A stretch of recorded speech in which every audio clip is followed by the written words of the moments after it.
Bon, là, le 8 mars est passé. On vous a vu sur vos meilleurs apparats. Des tenues millimétrées, faites sur mesure. On dirait sorties des grandes usines, des grands couturiers. Le Cameroun, de janvier 2026 à février, fin février, on a comptabilisé plus de 20 féminicides. Plus de 20 féminicides dans un pays comme le Cameroun. Et on voit des femmes depuis des mois s'inquiéter sur le pagne. Il me faut le pagne, il me faut le pagne. À se rouer chez les couturières, faire des longues queues pour coudre le pagne. Des personnes dans ce pays qui ont de la voix, des influenceurs, des influenceuses. On n'a vu aucune organisation, aucune marche, on n'a pas vu des grands séminaires, on n'a pas vu des gens vraiment faire dans la communication pour rappeler aux hommes nos droits. Nos droits, on a droit à la vie. Être marié à un homme ne fait pas de toi sa propriété. On n'a pas vu des gens faire des séminaires ou des marches pour rappeler aux femmes que le mariage c'est bien, mais être vivant c'est 1000 fois mieux. On n'a pas rappelé, on n'a pas vu des séminaires ou des marches pour parler de la santé mentale de la femme, de la charge mentale de la femme. Déjà, la santé mentale et la charge mentale de la femme, quand tu en parles, on te dit c'est des expressions des blancs. C'est des expressions des blancs, on ne connaît pas ça. Une société machiste, misogyne, patriarcale, où la femme, à la femme, on a défini un rôle.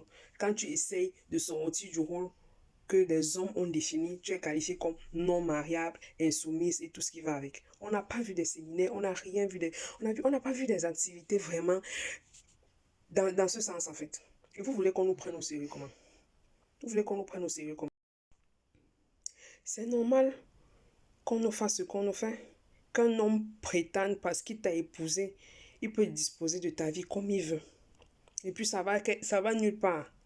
Quelqu'un peut en finir avec toi, il aura une amende de 52 000 et puis ça n'ira nulle part.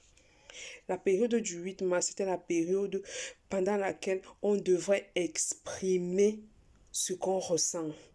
Faire comprendre aux hommes notre mal-être. Parce que derrière un homme violent, il y a une femme qui n'a pas bien éduqué. Derrière un homme violent, il y a sa mère qui est restée dans un foyer toxique. La preuve en est, beaucoup d'hommes veulent des femmes comme leur mère pour pouvoir asseoir leur suprématie. Mais aucun d'eux ne veut d'un homme comme leur père pour leur propre fille. Vous voyez à quel point c'est sadique. Et nous, qu'est-ce qu'on fait pendant le 8 mars? On se presse d'aller payer le pain, coudre, boire, sortir, rentrer le 9. Du 9 mars 2026 au 8 mars 2027, il se sera écoulé un an. Et pendant les un an là, si de janvier à février, on a compté une vingtaine de morts, je vous laisse faire le calcul simple du nombre de femmes qui vont perdre la vie. Il y a un réel problème d'éducation. Un réel problème d'éducation, de sensibilisation et de communication. Et c'est à nous les femmes, c'est à nous les femmes, nous qui sommes victimes de ces hommes-là, c'est à nous de changer. C'est à nous de nous préoccuper de notre vie, de nos enfants, de notre santé mentale. Déjà, la santé mentale, quand tu en parles en Afrique, on va te dire que bon, c'est des trucs des blancs. Ou bien on va te dire, celui qui a des problèmes de santé mentale, c'est celui qui prend le coup. Alors que ce n'est pas le cas. Il y a des dépressifs là dehors. Il y a des femmes qui sont dans des foyers où elles sont opprimées. Elles sont dépressives. Elles sont mal dans leur peau. Mais tu peux pas te plaindre parce que la société ne te le permet pas. La société te prendra comme une personne qui n'est pas du tout normale. Alors que la santé mentale, la pression que subissent les femmes est tellement importante. Et ce sont des choses pendant lesquelles on devrait prendre même une semaine avant le 8 mars pour parler, sensibiliser. Des gens dont la voix porte, ces blogueurs, ces personnes dont la voix porte. Mais tout le monde reste muet. Tout le monde reste muet. Tout le monde est là à bien cousu son habit. De faire quoi? De poster et liker. Ok. On va poster, on va liker. C'est quand le fou est dans la famille de l'autre que ça fait rire. Oui, je parle des gens qui ont la voix, qui ont des gros comptes, Oui, je parle de ces blogueurs. Les blogueurs qui ont les gros comptes, que quand ils parlent, leur voix porte. C'est à eux de faire la communication. Je suis désolée, s'ils ont des gros comptes, il faut que ça serve à quelque chose.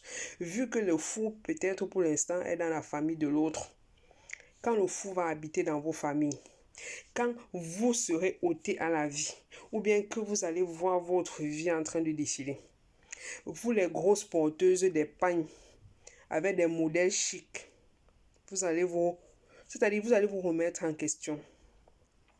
Il n'est pas possible qu'en 2026, après tant de féminicides en début d'année, des gens fêtent le 8 mars comme si c'était quelque chose de, je sais pas, comme si c'était quelque chose de... Ok, vous êtes habitué à fêter, mais avant d'aller fêter, vous avez fait quoi comme action? Vous avez fait quoi? Vous n'avez rien fait. Ils vont du 9 mars au 8 mars au prochain, ils vont vous traiter. Ils vont vous traiter. Ils vont vous traiter. Ce sera sans pitié. Ce sera sans pitié. Et puis ça ne va aller nulle part. Vous allez arriver devant même le juge, on va leur donner l'amende de 52 000. Ils seront libres comme le vent. Et vous aurez fêté le 8 mars. Ok. Bonne fête. J'espère que vous avez bien fêté. Au 8 mars au prochain, on sera ici. On va faire le décompte de celles qui nous auront quittés sous les coups des hommes.